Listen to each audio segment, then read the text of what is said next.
Welcome to Gospel Truth with Andrew Wommack, a teaching ministry that focuses on God's unconditional love and grace. We have a better covenant upon better promises, and we have a better relationship with God. We were at such a desperate place that Andrew, it was like life. It was just life that was coming from the television. And every area in our life has been turned right side up. And now, here's Andrew. Welcome to our Wednesday's broadcast of the Gospel Truth. Today I'm continuing to teach on creationism versus evolution. And I tell you, I've been on this for quite a while, but I believe that this is a major problem in our society today. For the people that don't have a biblical foundation, they just nearly take it without question that, this earth and us evolved over millions and billions of years. And that is not what the Scriptures teach it. And it's not only the Word, but there are scientific things that show that this couldn't happen. And I've been using Dr. Carl Baugh from the Creation Evidence Museum in Glen Rose, Texas, along with Dr. Grady McMurtry, who has all of these degrees. And I've been using them to show from a scientific standpoint how evolution is impossible. It could not happen. And I know that there's people watching this program right now that you're thinking, that's impossible. This is a proven fact. It is not a proven fact. Matter of fact, there are a lot of facts that go against it. And Noah's flood explains a lot of things. I've used Dr. Grady McMurtry and shown he has this teaching entitled The Waters Clave that shows the continental drift and these ridges in the depths of the ocean. And we've talked about all of that. We've talked about an ice age, global warming, and these kind of things. Today, I'd like to go back to Dr. McMurtry and have him explain these layers, these sedimentary layers that have been piled up and how these things happened. And he's going to specifically talk about the folding of all of these layers. And some of them are actually in Z shapes and stuff. And there is no way with the evolutionary model that these things could have been deposited like that, but rather it speaks to that these deposits were placed down during a flood and that you can see these ripple effects and things like this. And so Dr. McMurtry explains this a lot better than I ever could. So I'd like to go back to an interview that I did with him a couple of years ago and have him just present this and explain it. And I encourage you to open up your heart and let this speak to you and confirm that the Bible account of creation is accurate. It didn't take millions and millions of years for these things to come to pass. And if you will just be open and open up your heart, to me this is impeccable logic. I don't know how you could argue with it. So even if you don't believe what the Scripture says, which you should believe what you see this scientist explain and present to us, and I believe it'll be a blessing to you. So watch this, and at the end of our program, we'll make all of these materials, these resources available to you so that you can have it. We've been talking about the flood of Noah, and we have shared some things that are just profound. And Grady, I want to just make this point. We were talking off camera, but there's a lot of evolutionists who believe in evolution because it's a convenient theology. It makes them not accountable to God. And I can understand that, and there's a bent on it, but the facts aren't there, so they just choose to believe it. They choose to believe it. But what gets me are Christians who embrace it, and whether they call it theistic evolution or whatever, just because I guess they are intimidated into believing that this is absolute fact, and they just haven't examined the facts. And those are the ones that I'm really hoping to reach with these truths that you've been presenting, because evolution and the Bible are not compatible. They are 100% incompatible. That's right. And they do choose to believe it. As we said, a religion of convenience, a way of saying that I can lead a sinless life without Christ. It's a justification for every kind of immorality that they want to practice. So it is a philosophical belief. It is not a scientific belief, because science simply disproves evolution. And this would probably offend the evolutionists, but I've offended a lot of people, so I don't mind doing it. But it really is senseless because the facts don't support it. Well, all one needs to do is simply use the argument by design that Paul used in Romans 1, for instance, St. Augustine of Hippo used 400 years later and so forth, the argument by design, that when you see design, you know there's a designer. Now, if you can look at a comb, which is a one-piece machine, and see design, how can you not look at biological life and realize it takes a designer to create it? If we were to land on Mars and they found a house that was built, which isn't a living organism, it's nothing complex like any of the stuff that we're talking about. But if you found a house on Mars, I guarantee you everybody would be saying there's life on Mars, because it couldn't just evolve. It wouldn't have doors and windows, and that's an inanimate object. To see all of this life and believe that it evolved without somebody designing it is senseless. It is not intelligent. Well, that's because, as I say, the belief in evolution is irrational, unreasonable, illogical, and unscientific. It is. And so Christians who believe in it, who aren't believing in evolution because they want to escape God or accountability to Him, it has to be just because they haven't been informed, I would think. What has happened is the church has not done a good job of teaching creation. They've not only done a lousy job at teaching creation from a theological standpoint and show why it's so important to the Christian faith, they've also failed to teach the science, because somehow or another they think science is foreign. Well, the fact of the matter is that the single greatest scientists who have ever lived have always been Christians and creationists. You know, you go back to Francis Bacon, Isaac Newton, but you can go to Faraday and Boyle and Maxwell and all these others, Pasteur and George Washington Carver, and every one of them are, you know, the founders of scientific fields, the finders of the single greatest scientific discoveries have always been, practically to a man or woman, a creationist. Yeah.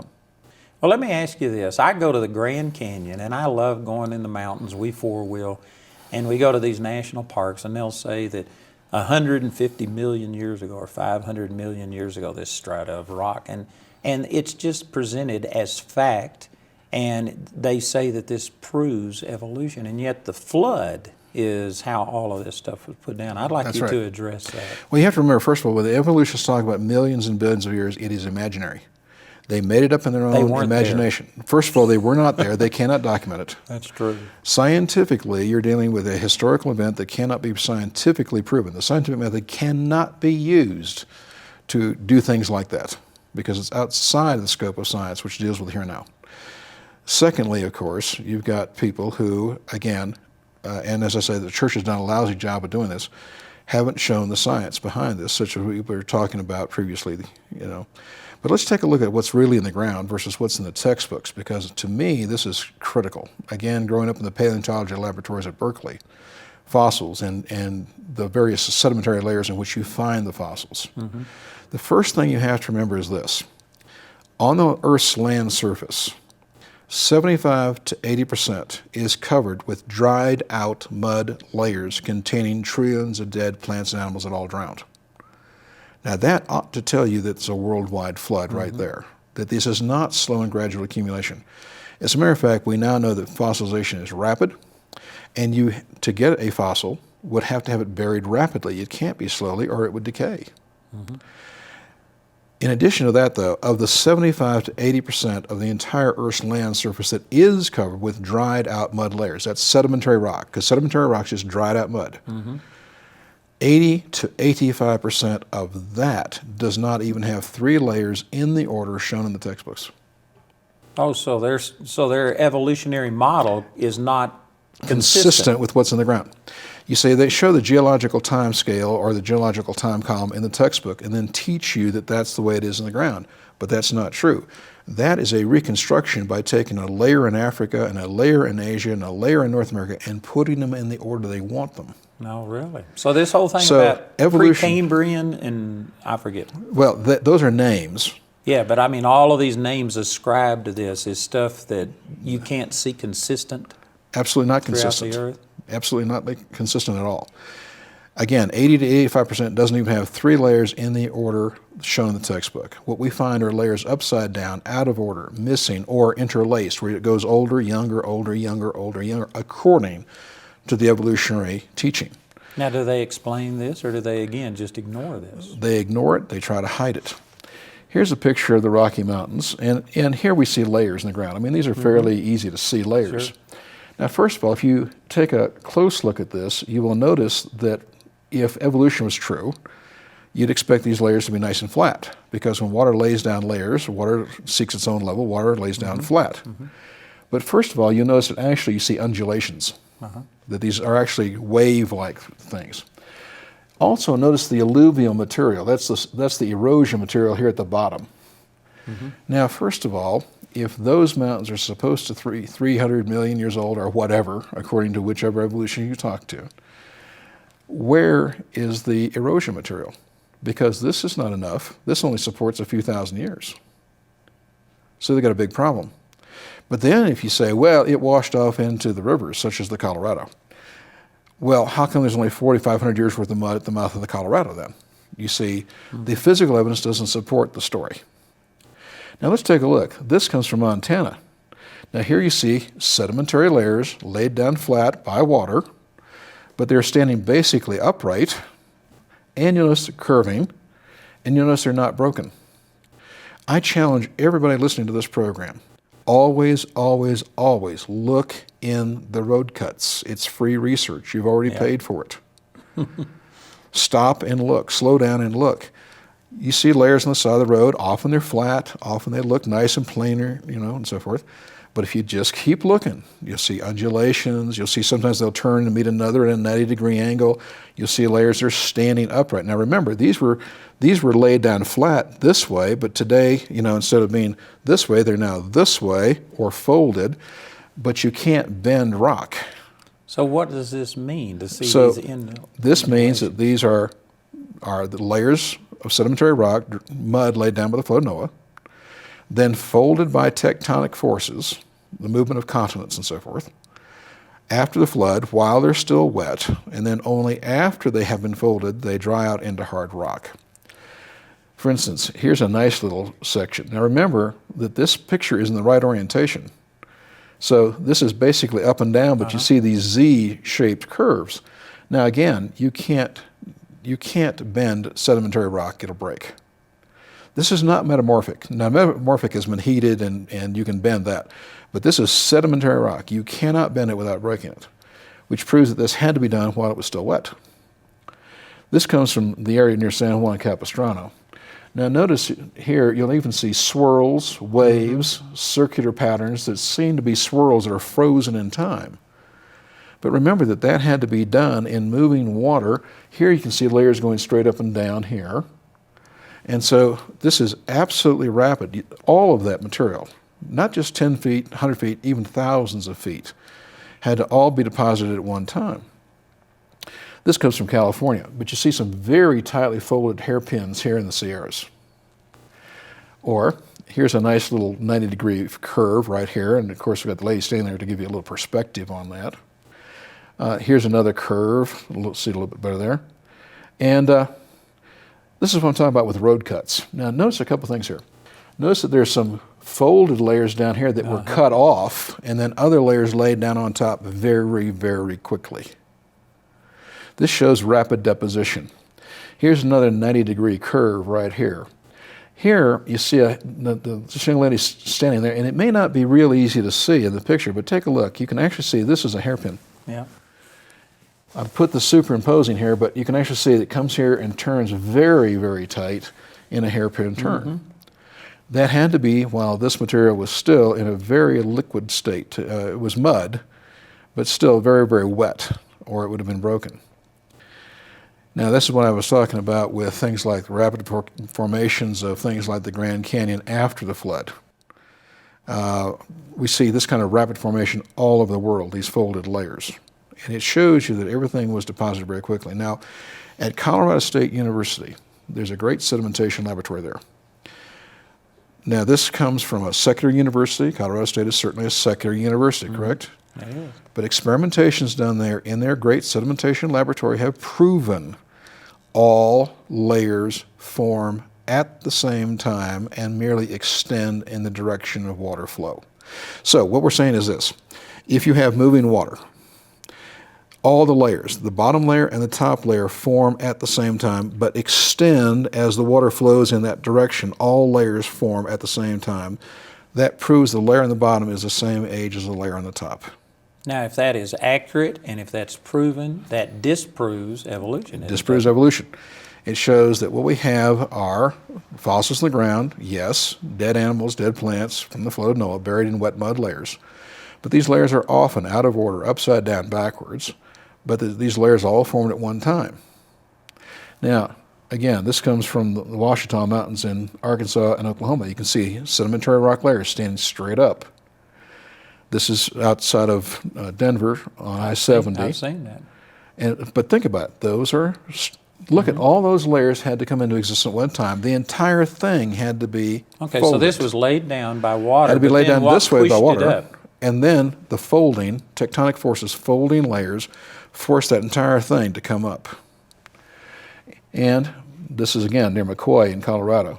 Again, you have these tightly folded layers, or tightly deposited layers here. But again, they're staying practically straight up.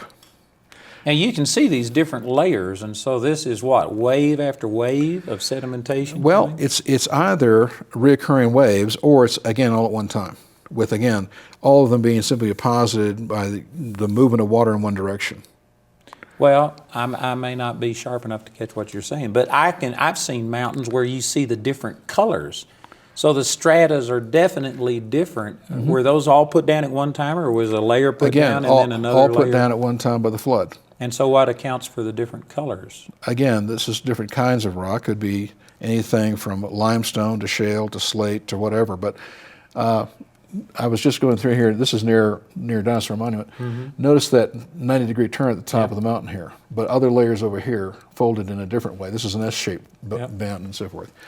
Now, I want to get down to the Grand Canyon of northern Arizona. Oh, those are great examples right there. Well, that's just these are wonderful things, but That's beautiful. this is Arizona. This is called the Wave. Yes, I've not been there, but I've seen it.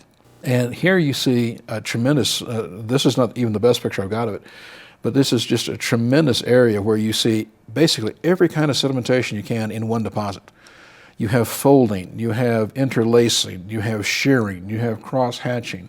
Basically every kind of sedimentation all in one spot, showing that it all happened very, very quickly. Now, this is an area in New Mexico. Again, you notice here just dozens and dozens of layers that were laid down flat, folded, but then after they were folded, they were sheared off at the top, and another layer folded, or deposit, on top, going in another direction. Now, what caused that? Again, this is the flood. This is where currents in the water are moving in different directions. This is as the waters rise and come down, because you've got 150 days of waters rising, 150 days of it going down. Mm-hmm. You have tidal tsunamis, which after some layers have been deposited and start to fold, then have been sheared off by a tidal tsunami. These are all called turbidite deposits, meaning they're all deposited underwater. And let's take a look at the Grand Canyon. Notice right here. Now, here in the Grand Canyon, this is a close-up of the Red Wall limestone and the Cambrian Muav layers down here. Notice that they are interlaced. That is to say that they are mixed.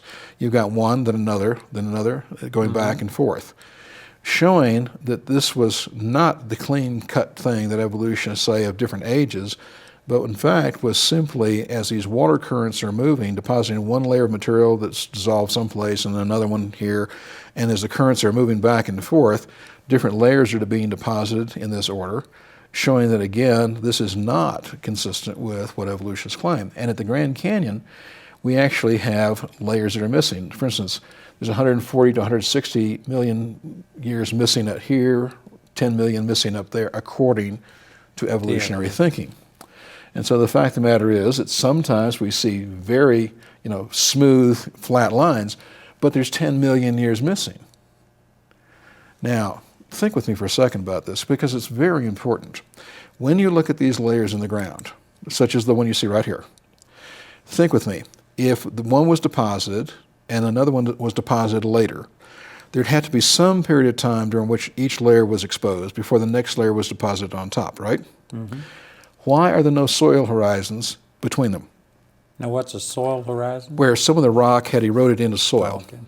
Why are there no V-shaped erosion marks? Because if these had been exposed, rain falls on it, erodes a V-shaped erosion mark where water is cutting into the rock. That would be filled in by the next layer of mud coming in on top, but it's not there. Why are there no animal holes? Why are there no root holes? It shows you that all of this was deposited at one time in a really big flood, that these layers were not exposed one after another after another.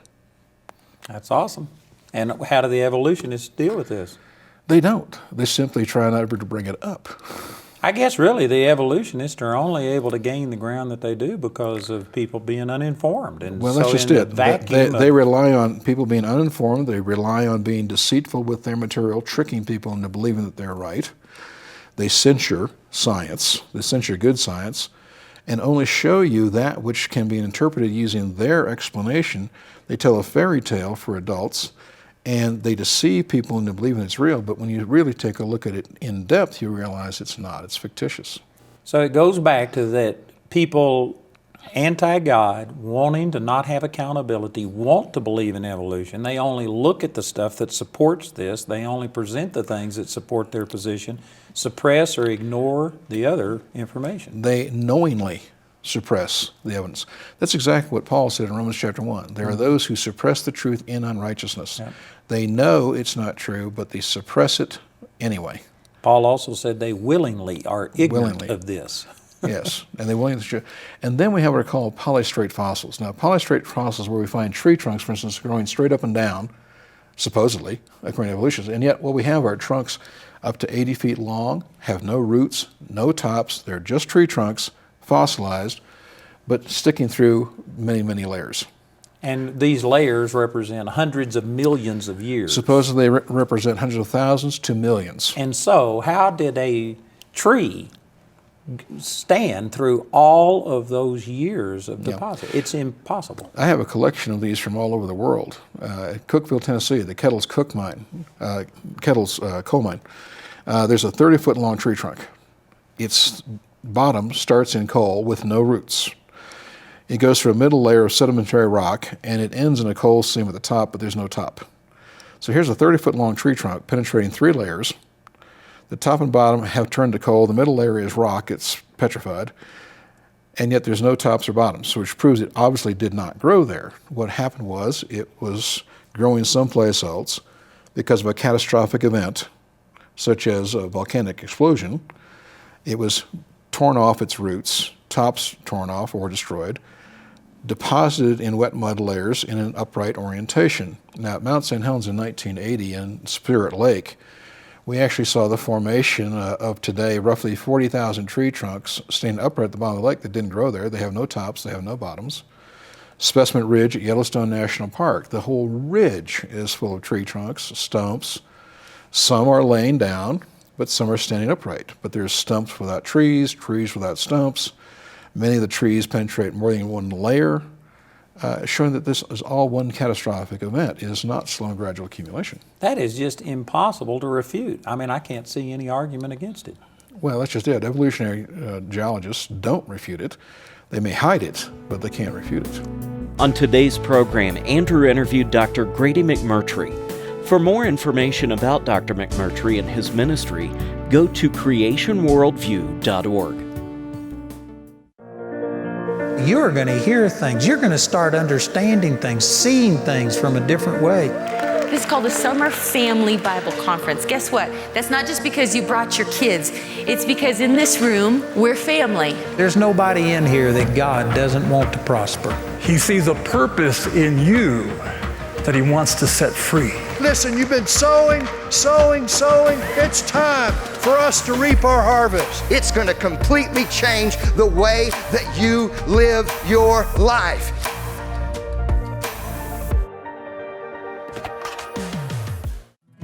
Throughout this series, Andrew mentions many statistics and scriptures with regard to creation versus evolution.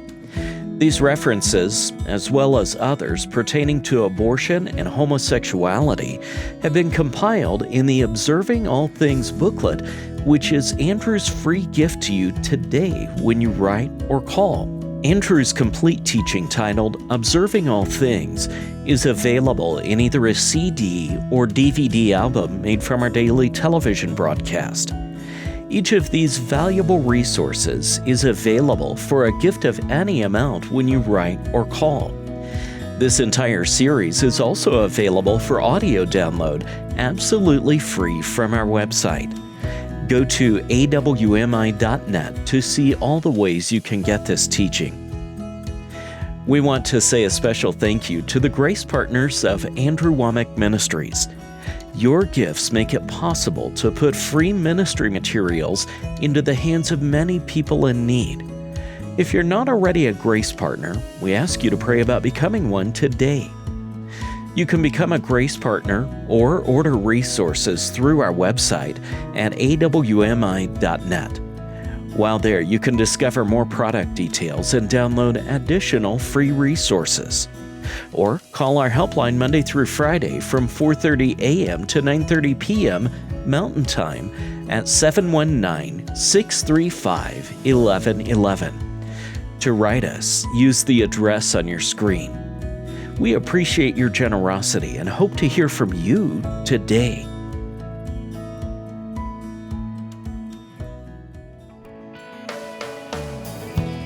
We'd like to point out Andrew's upcoming speaking schedule. Mark your calendars to come meet Andrew at one of these events and let the Word of God transform your life. In May, Andrew will be hosting our annual Grace and Faith Conference in Telford, England, as well as 2 additional Grace and Faith conferences in Łódź, Poland, and Frankfurt, Germany. In June, come to Woodland Park for the Truth and Liberty Coalition.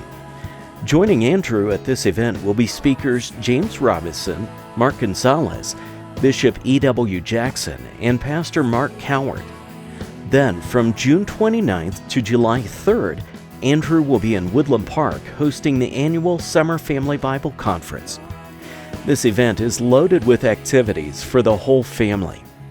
Guest speakers will include Carrie Pickett, Bill Federer, Greg Moore, Billy Epperhart, Barry Bennett, Stephen Bransford, Paul Milligan, and Pastors Lawson Perdue and Mark Coward.